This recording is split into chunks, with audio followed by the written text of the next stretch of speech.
Please sir, क्या दलितों को यहाँ भी बोलने की सर,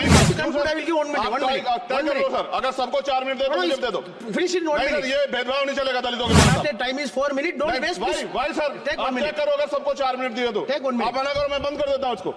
क्या दलितों को सबसे आखिरी में नंबर मिलेगा और बोलने का मौका मिलेगा? क्या मजाक कर रहे हैं सर आप? सर, इंडिपेंडेंट में अपनी पार्टी का मेंबर हूँ सर, और जीत के आया हूँ सर, किसी की दया में नहीं आया। Take 1 minute and finish. Sir, कल भी बोले तो एक दलीय पार्टी के लोग, आप मौका दो सर। श्री चंद्रशेखर आजाद। धन्यवाद सभापति जी। आज हम संविधान की गौरवशाली यात्रा पे जो 75 साल की बात कर रहे हैं, ये इनका काम है, मेरा नहीं। धन्यवाद सभापति जी। आगे सर, आगे। आज हम संविधान की गौरवशाली यात्रा पे बात करने के लिए चर्चा कर रहे हैं। कल से ये चर्चा चल रही है सर। मैंने बहुत सारे दोनों पक्ष के और जितने भी हमारे मेंबर हैं सुना सर, उनको बड़े बड़े नेता हैं सर। इसके भाग 1 में लिखा हुआ है India that is Bharat, Hindustan नहीं लिखा हुआ है सर। लेकिन सारे नेता संविधान पे चर्चा कर रहे हैं, लेकिन हिंदुस्तान ही कहेंगे, भारत कहने की हिम्मत नहीं जुटा पा रहे। ये बड़ा सवाल है सर कि क्या संविधान के हिसाब से बात रखी जा रही है। मैं धन्यवाद दूंगा फूले साहू बाबा साहब अम्बेडकर को और मेरे नेता मान्यवर साहब श्री काशीराम को। 25 नवंबर 1949 को संविधान को सौंपते हुए डॉक्टर बाबा साहब अम्बेडकर ने कहा था कि 26 जनवरी 1950 को हम विरोधाभास भरे जीवन में प्रवेश करने जा रहे हैं। राजनीतिक जीवन में तो हमारे पास समानता होगी, लेकिन सामाजिक और आर्थिक जीवन में असमानता होगी। क्या ये चुनौती आज 75 साल बाद दूर हुई है? भारत ने 26 जनवरी 1950 को संविधान लागू होने के साथ खुद को एक संप्रभु लोकतांत्रिक और गणतांत्रिक राज्य होने का ऐलान किया। लेकिन सर, उस समय संविधान की स्थिति ये थी कि जैसे गांव का कोई आदमी, मैं 50 की बात कर रहा हूं, वो 50 साल पहले शहर में आ जाता और बड़े लोगों की महफिल में चला जाता, उस जहां वो खाना खा रहे हो, और वो टेबल पे नैपकिन को खा के जो है ये कहता कि ये तो फीका, क्योंकि वो जानता ही नहीं था, वो समझता नहीं था संविधान को, संविधान है क्या। संविधान उसके लिए महज दस्तावेज था। ये जिम्मेदारी थी राजनीतिक दलों पे कि वो संविधान को व्यवहार में लेके आते, और इसके इतने सारे आर्टिकल हैं, अगर इनको व्यवहार में लाया जाता तो मुझे लगता कि आज देश बहुत बदल गया होता। बाबा साहब ने कहा था कि लोकतंत्र भारतीय भूमि का केवल ऊपरी पोशाक है, उनके अनुसार यहाँ की संस्कृति अनिवार्य तौर पर लोकतांत्रिक है। भारत जैसे गरीब और गैर बराबरी वाले देश में संविधान के जरिए छुआछूत खत्म करना, वंचितों के लिए सकारात्मक उपाय करना, सभी वयस्कों के लिए मतदान का अधिकार देना और सबके लिए सम्मान अधिकार तय करना, ये बहुत बड़ी उपलब्धि थी सर।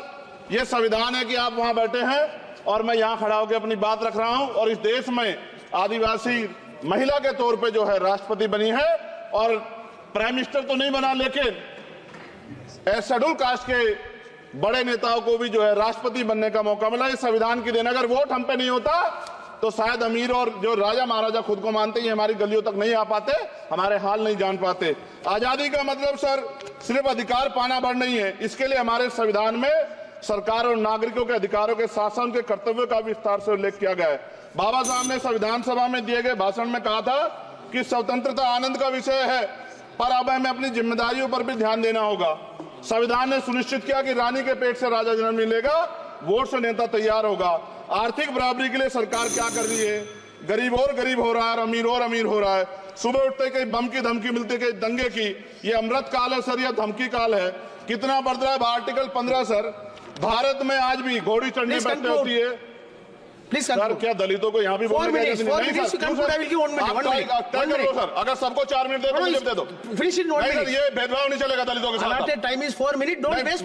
भाई सर, आप चेक करो, अगर सबको 4 मिनट दिए तो आप मना करो, मैं बंद कर देता हूँ उसको। क्या दलितों को सबसे आखिरी में नंबर मिलेगा और बोलने का मौका मिलेगा? क्या मजाक कर रहे हैं सर आप? नो, ये all independent people are having only 4 minutes. You take sir, independent में अपनी पार्टी का मेंबर हूँ सर, और जीत के आया हूँ सर, किसी की दया में नहीं आया। Take 1 minute and finish. Sir, कल भी बोले तो एक दलीय पार्टी के लोग, आप मौका दो सर। मूछे रखने पर हत्या होती है, महिलाओं पे, छोटे मासूम बच्चों पर रेप हिंसा होती है। एनसीआरबी का डाटा देकर डर लगेगा। यही 1 किलोमीटर में संविधान को जलाया गया, और महाराष्ट्र के परभनी में अभी भी संविधान को नष्ट किया गया, उसकी कॉपी को। आर्टिकल 25-26 में संविधान सभा संविधान में सभी को धार्मिक आजादी, कहाँ है दलितों की, मुसलमानों की, जैनों की, बौद्धों की, ईसाइयों की? छत्तीसगढ़ में सतनामी समाज को संविधान की अपनी धार्मिक आजादी के आधार पर जो है उनको अपमानित करके जेल में बंद कर दिया। संभल, अजमेर, अयोध्या सब इसका उदाहरण है। ये सरकार आलोचना डरती है। कितने लोग जेल में बंद है? मिरान हैदर, खालिद सैफी, उमर खालिद खान, सिफा खान, गुलफ्शा फातिमा और आजम खान साहब राजनीतिक विरोध में बंद है।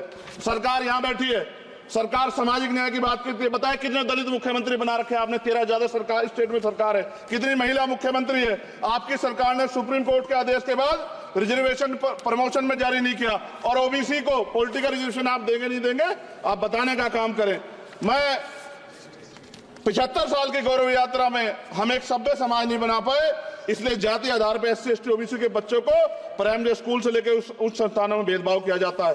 सरकार निरंकुश हो गई, कोई बुलडोजर से कार्रवाई करता है। कल मंत्री जी ने कहा हमने राष्ट्रीय पिछड़ा वर्ग आयोग बनाया, 69 शिक्षक भर्ती में उसकी सिफारिशों को नहीं माना। EWS के जरिए आपने संविधान पे आरक्षण के प्रावधान पे हमला किया। 1 मिनट में खत्म कर रहा हूं सर। संविधान सर, न्यायपालिका में आर्टिकल 124 ये कहता है सर, ये अधिकार जो है। Sanjay sir ji please conclude sir, 1 minute में प्लीज संविधान में न्यायाधीशों की नियुक्ति का अधिकार राष्ट्रपति के द्वारा होना चाहिए, अभी तक नहीं हो रही है। All India judicial service commission कब बनेगा? क्या चंद परिवार ही सर जज बन सकते हैं?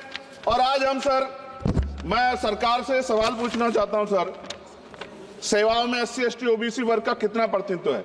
भारत सरकार के मंत्रालयों के अधीन PSU में, बैंकों, बीमा कंपनियों में और स्वस्थायी संस्थानों में आउटसोर्स तथा कॉन्ट्रैक्ट पर वर्तमान कार्यरत कर्मचारी कुल कितनी संख्या है?